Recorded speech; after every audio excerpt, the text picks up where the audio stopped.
नमस्कार, KP news 24/7 में आप सभी का स्वागत है। मैं हूं पूजा आपके साथ। आइए सबसे पहले देखते हैं मुख्य समाचार।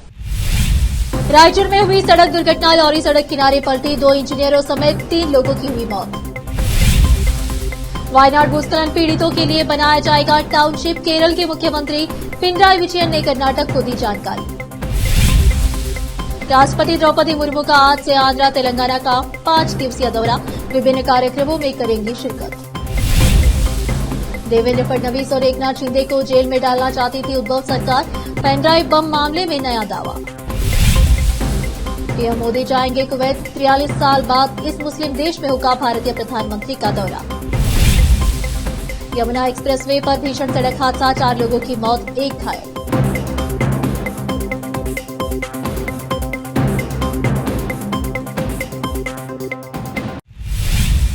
अब समाचार विस्तार से।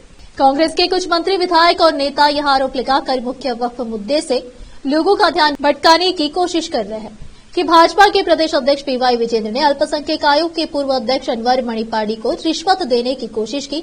सोमवार को मैसूर में एक मीडिया सम्मेलन को संबोधित करते हुए मधुसूदन, जो 2013 से 2015 तक विधायी विशेष अधिकार समिति के अध्यक्ष थे, उन्होंने सूचना प्रौद्योगिकी और जैव प्रौद्योगिकी मंत्री प्रियांक खरगे और मुख्य द्वारा लगाए गए आरोपों का वर्णन किया। रायचूर के सिंदूर शहर में सोमवार रात एक भयानक हादसा हुआ, जब एक लॉरी पलट गई और सड़क के किनारे खड़े लोगों पर बैग गिर गए, जिससे 3 लोगों की मौके पर ही मौत हो गई। यह घटना सिंधनूरू पीडब्ल्यूडी के पास डॉलर्स कॉलोनी क्रॉस के पास हुई। मृतकों की पहचान ज्वालागेरा उपखंड के कनिष्ठ अभियंता शिवराज रामपुर 28 वर्षीय, मल्लिकार्जुन सरजापुर 29 वर्षीय और अनुपंत के आधार पर काम करने वाले कंप्यूटर ऑपरेटर महबूब पीडब्ल्यूडी कैंप 30 वर्षीय के रूप में की गई है। पता चला है कि शिवराज और मल्लिकार्जुन लिंगसुगुर तालुके के महबूब सिंधनूर शहर के रहने वाले हैं। जावलगेरा में कार्यालय का काम खत्म करने के बाद वे तीनों सिंधनूर आए और पीडब्ल्यूडी शिविर में डॉलर्स कॉलोनी की ओर जाने वाली मुख्य सड़क के पास अपनी बाइक रोक दी और बात कर रहे थे। उसी समय रायचूर से सिंधनूर की ओर आ रही धान की भूसी की बोरियां लेकर आ रही एक तेज रफ्तार लॉरी पलट गई। पुलिस सूत्रों ने बताया कि घटना में बैग सड़क किनारे खड़े लोगों पर गिर गए और तीनों की मौके पर ही मौत हो गई। केरल के मुख्यमंत्री पिनराई विजयन ने कर्नाटक सीएम सिद्धरामैया को वायनाड भूस्खलन आपदा से जुड़ी नई जानकारी साझा की। उन्होंने बताया कि उनकी सरकार ने वायनाड भूस्खलन आपदा के पीड़ितों के लिए सामुदायिक जीवन शैली वाली टाउनशिप बनाने के लिए 2 जगहों का चयन कर लिया है। सीएम विजयन ने सिद्धरामैया को लिखे पत्र में उनकी मदद के लिए आभार जताया। दरअसल कर्नाटक सीएम ने आपदा से प्रभावित परिवारों की मदद के लिए 100 मकान बनाने की पेशकश की थी। केरल सीएम ने सिद्धरामैया को उनके हालिया पत्र के जवाब में पत्र लिखा, जिसमें परियोजना के कार्यान्वयन के लिए आवश्यक दिशा निर्देश के संबंध में केरल सरकार की ओर से संवाद की कमी पर चिंता जताई गई। केरल के मुख्यमंत्री को 9 दिसंबर को लिखे गए पत्र में सिद्धरामैया ने कहा था कि उनकी सरकार भूस्खलन से प्रभावित परिवारों के लिए वायनाड में मकान बनाने के लिए जमीन खरीदने को तैयार है। इस पर विजयन ने जानकारी दी कि केरल सरकार वायनाड में आपदा प्रभावित परिवारों के लिए सहायता के कई प्रस्तावों को लागू करने के लिए एक विस्तृत ढांचे को अंतिम रूप देने की प्रक्रिया में है।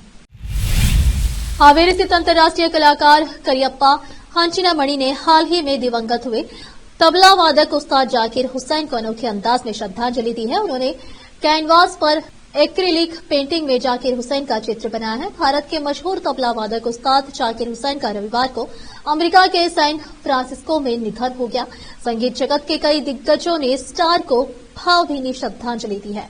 फिल्म कलाकार करियप्पा हंचिनामणि ने कहा कि हम उस्ताद जाकिर हुसैन का तबला वादन सुनकर बड़े हुए हैं। उनके तबला वादन ने हमें उनका प्रशंसक बना दिया। जब जीवन व्यस्त और तनावपूर्ण हो जाता है तो जाकिर हुसैन का तबला वादन सुनना ही हमें कुछ शांति देने के लिए काफी है। ऐसा कोई कलाकार नहीं है जो तबला वादन में उनसे आगे निकल सके। उनका निधन संगीत की दुनिया के लिए एक अपूरणीय क्षति है, करियप्पा हंचिनामणि ने कहा। महाराष्ट्र के मौजूदा मुख्यमंत्री देवेंद्र फडणवीस और डिप्टी सीएम एकनाथ शिंदे को महाविकास आघाड़ी के राज में झूठे आरोपों में फंसाकर जेल भेजने की साजिश रची गई थी। बॉम्बे हाईकोर्ट में एक पेनड्राइव बम मामले को लेकर याचिका दायर की गई थी, जिसमें महाविकास आघाड़ी एमवीए सरकार के दौरान देवेंद्र फडणवीस और एकनाथ शिंदे के खिलाफ कथित तौर पर षड्यंत्र रचे जाने का आरोप लगाया गया था। जांच अधिकारियों को कथित तौर पर एक पेनड्राइव सौंपी गई थी, जिसमें कथित तौर पर एक स्टिंग ऑपरेशन है, जिसमें शहरी भूमि सीलिंग यूएलसी में तत्कालीन शहरी विकास मंत्री शिंदे को फंसाने की साजिश का खुलासा किया गया था। यह ऑपरेशन एनडीए सरकार के दौरान हुआ था और कथित तौर पर महाराष्ट्र के तत्कालीन पुलिस महानिदेशक संजय पांडे इस साजिश के पीछे थे। पूर्व एसीपी सरदार पाटिल के स्टिंग ऑपरेशन में भी इसका जिक्र किया गया था। बताया जाता है कि तत्कालीन सहायक पुलिस आयुक्त पटेल ने एक स्टिंग ऑपरेशन किया। यह शिकायत संजय पुनिमिया ने अगस्त 2024 को दर्ज कराई थी। इस दायर शिकायत में कहा गया कि पटेल, संजय पांडे, मनोहर पाटिल समेत कई पुलिस अधिकारी और कुछ व्यापारियों ने यह साजिश रची है। साथ ही सरकारी वकील शेखर जगताप का भी बार बार जिक्र किया गया है। अब फिलहाल लेते एक छोटा सा ब्रेक।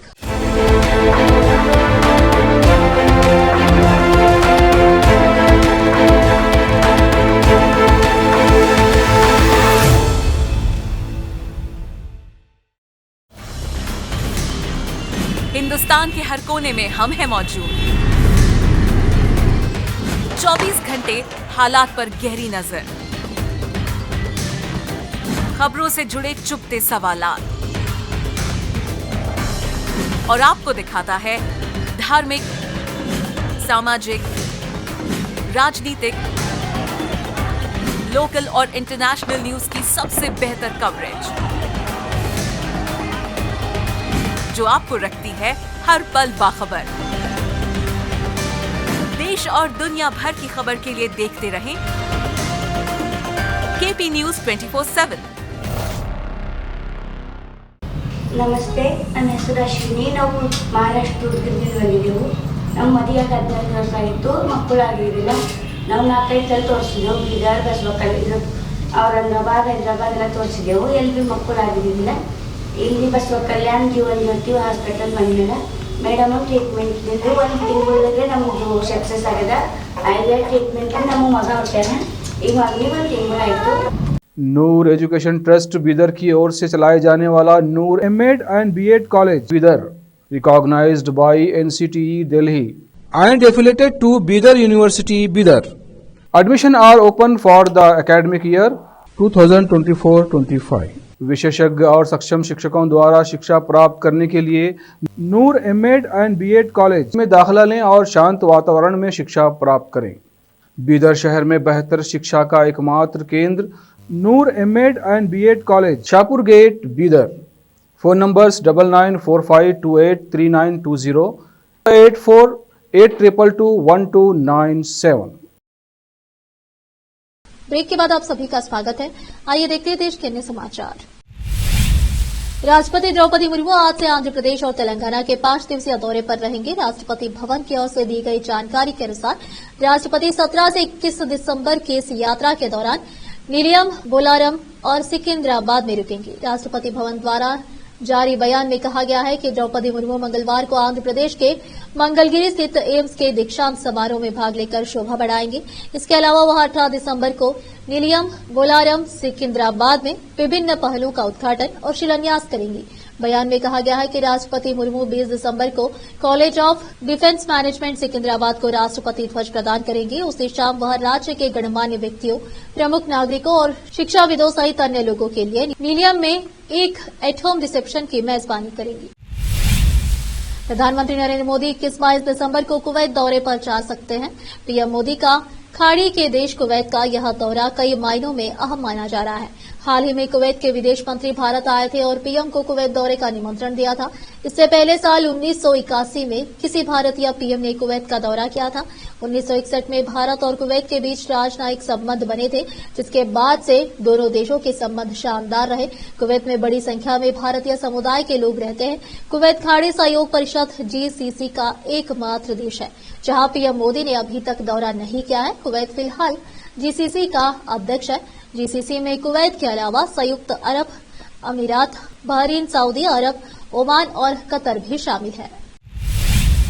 बीजेपी अध्यक्ष जेपी नड्डा ने कहा कि संविधान में धर्मनिरपेक्ष शब्द के लिए कोई जगह नहीं है। डॉक्टर भीमराव अंबेडकर ने खुद कहा था कि संविधान में इस शब्द की कोई आवश्यकता नहीं है। फिर भी विपक्ष हम पर धार्मिक राजनीति और वोट बैंक की राजनीति का आरोप लगाता है।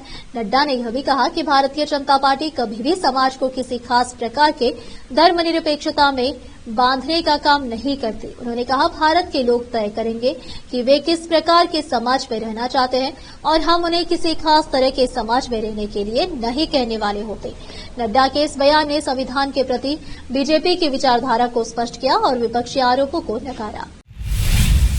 यमुना एक्सप्रेसवे पर कार ने सोमवार को रात को 1:30 बजे 4 लोगों को रौंद दिया। इस हादसे में कैंटर चालक और कार सवार 3 लोगों की मौके पर ही मौत हो गई, वहीं एक घायल हो गया। यमुना एक्सप्रेसवे पर भीषण सड़क हादसा हो गया है। हादसे में 4 लोगों की मौत हो गई, वहीं हादसे में एक व्यक्ति गंभीर रूप से घायल बताया जा रहा है, उसको भर्ती कराया गया है। पुलिस ने शवों को पोस्टमार्टम के लिए भेज दिया है।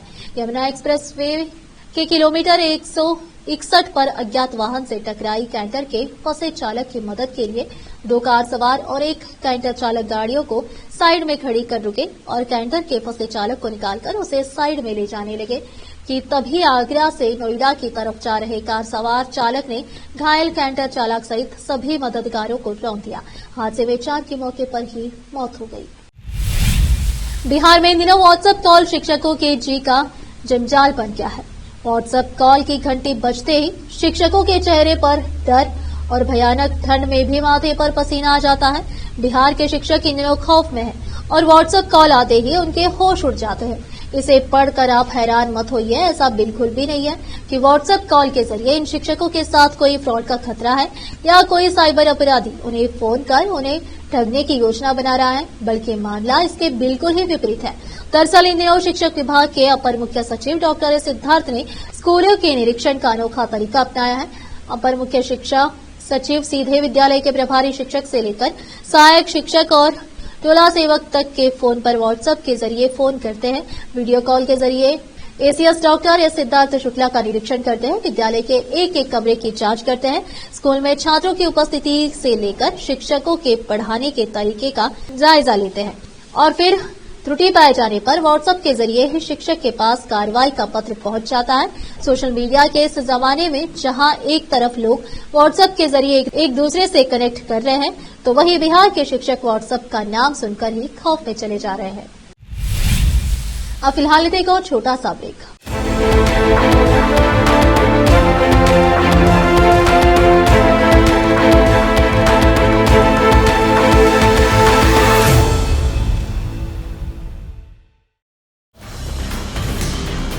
हिंदुस्तान के हर कोने में हम हैं मौजूद।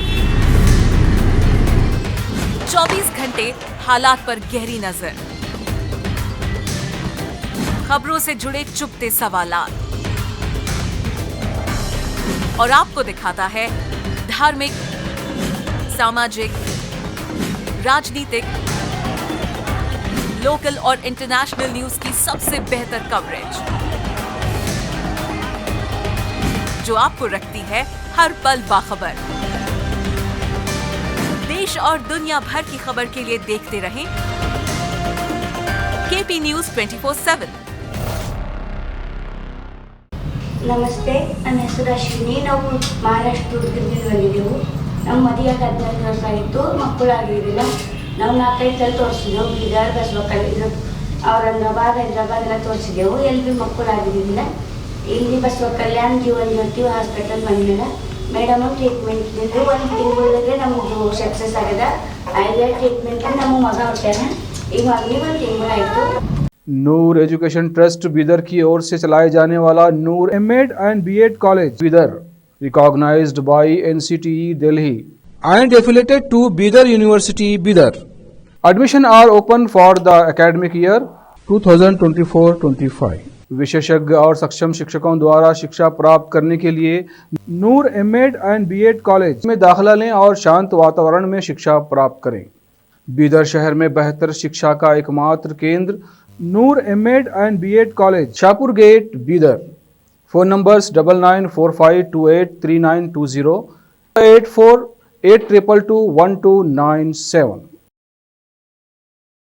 ब्रेक के बाद आप सभी का स्वागत है। आइए देखते देश के अन्य समाचार। उत्तर प्रदेश स्थित संभल में 46 साल बाद खुले मंदिर के बगल स्थित घर के अवैध हिस्से में अतिक्रमण हटाने का काम शुरू हो गया है। हालांकि इस काम में प्रशासन ने अपना हाथ नहीं लगाया है। मकान मालिक मतीन अहमद ने खुद मजदूरों को बुलाया और उसे तुड़वाया। मंदिर से सटे हुए मकान के अवैध हिस्से को मजदूर तोड़ रहे हैं। हथौड़े से ग्रिल तोड़ी जा रही है। मंदिरों को कोई नुकसान न पहुंचे इसीलिए तिरपाल भी लगा दी गई है। इस संदर्भ में मीडिया से बात करते हुए मतीन अहमद ने कहा कि सारे पेपर हमारे पास हैं, हम अपनी मर्जी से सब काम करा रहे हैं। 2 से 2.5 फीट तोड़ेंगे। मंदिर से सटा वाला हिस्सा वैध है और ऊपर की ग्रिल निकलेगी, पिलर टूटेगा। फर्स्ट फ्लोर पर बालकनी का आधे से ज्यादा हिस्सा टूटेगा, खिड़की नहीं टूटेगी। परिक्रमा वाला हिस्सा अवैध नहीं है। 14 दिसंबर को जिला पुलिस और प्रशासन द्वारा चलाए गए अतिक्रमण विरोधी अभियान के दौरान मंदिर की खोज की गई थी। स्थानीय प्रशासन ने संभल में अतिक्रमण विरोधी अभियान जारी रखा। इस बीच जिलाधिकारी डॉक्टर राजेंद्र पेसिया ने भारतीय पुरातत्व सर्वेक्षण विभाग को चिट्ठी लिखकर मांग की है कि इसकी वैज्ञानिक जांच की जाए। अभी तक मिली जानकारी के अनुसार एएसआई ने इस चिट्ठी पर कोई जवाब नहीं दिया है। उधर सोमवार शाम को ही मतीन अहमद के मकान की पैमाइश की गई थी। एडिशनल एसपी शिरीष चंद ने कहा था कि अगर कुछ अवैध मिला तो उसे हटाया जाएगा। बॉलीवुड एक्ट्रेस शिल्पा शेट्टी के पति और बिजनेसमैन राज कुंद्रा काफी समय से विवादों में घिरे हुए हैं।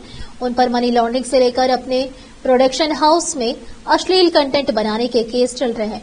वहीं इन मामलों से घिरे राज कुंद्रा ने अब एएनआई को दिए एक इंटरव्यू में 3 साल बाद अपनी चुप्पी तोड़ी है। पोर्नोग्राफी मामले से जुड़ी मनी लॉन्ड्रिंग जांच पर बिजनेसमैन राज कुंद्रा ने कहा, पिछले 3 साल से मीडिया इतनी अटकलें लगा रही थी कि मुझे लगा कि इन अटकलों में मेरी भागीदारी की जरूरत नहीं है। मेरे लिए कभी भी चुप्पी बेस्ट होती है, लेकिन जब परिवार की बात आती है और परिवार के सदस्य इसमें शामिल होते हैं तो मुझे लगता है कि मुझे सामने आकर बोलना चाहिए। मुझे न्यायपालिका पर पूरा भरोसा है। जिन 13 लोगों के नाम आरोप पत्र में है उनमें से मैं अकेला हूं जो कह रहा है कि इस मामले को जल्द अंजाम तक पहुंचाया जाना चाहिए। यदि कोई दोषी है तो उस पर आरोप लगाया जाए, यदि वह दोषी नहीं है तो उसे आरोप मुक्त कर दिया जाए। इसीलिए अगर यह 1% भी सच होता तो मैं रिहाई की मांग नहीं करता। मुझे न्याय चाहिए और मैं पिछले 3 सालों से इस न्याय के लिए लड़ रहा हूं। मुझे आर्थर रोड जेल में 63 दिनों तक रखा गया। परिवार के बिना उन 63 दिनों को बिताना मुश्किल था। जैसा कि मैं कह रहा हूं, मैं अदालत में लड़ रहा हूं। मुझे पूरा विश्वास है कि मैं यह केस जीतूंगा। फिर से एक नजर मुख्य समाचारों पर। रायचूर में हुई सड़क दुर्घटना, लॉरी सड़क किनारे पलटी, 2 इंजीनियरों समेत 3 लोगों की हुई मौत। वायनाड भूस्खलन पीड़ितों के लिए बनाया जाएगा टाउनशिप, केरल के मुख्यमंत्री पिनराई विजयन ने कर्नाटक को दी जानकारी। राष्ट्रपति द्रौपदी मुर्मू का आज से आंध्र तेलंगाना का 5 दिवसीय दौरा, विभिन्न कार्यक्रमों में करेंगी शिरकत। देवेंद्र फडणवीस और एकनाथ शिंदे को जेल में डालना चाहती थी उद्धव सरकार, पेनड्राइव बम मामले में नया दावा। पीएम मोदी जाएंगे कुवैत, 43 साल बाद इस मुस्लिम देश में होगा भारतीय प्रधानमंत्री का दौरा। यमुना एक्सप्रेसवे पर भीषण सड़क हादसा, 4 लोगों की मौत, 1 घायल।